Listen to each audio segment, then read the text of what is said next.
Su manta da kai kadai ne a haka Ubangida, kai hakan ka kalla Allah a haka Ubangida, kai hakan ka je ka dawo a haka Ubangida, kowa ta sani gwani ka faka sai masana su ce da mu abu da kake Ubangida, mu ga bayin ilahu bayin ka suke Ubangida, a ce Allah bin san ranka yake Ubangida, kan Ubangida abu da kake masu yabo ashe yabon kansu suke Ubangida, masu fadar kama fadar kansu suke Ubangida, kai ainihin ka a ina ne ya cike Ubangida, sai suka ce da mu ashe gaibu kake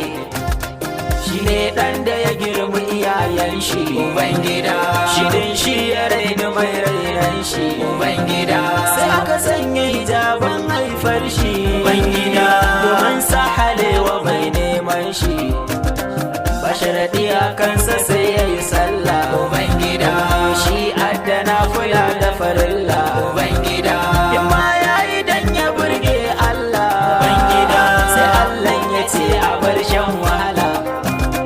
wannan lamari akwai mamaki Ubangida, sarki ne yake wa bawa aiki Ubangida, matar abu da ce ta yi masa girki Ubangida, sai Allah ya ce muna gaishe ki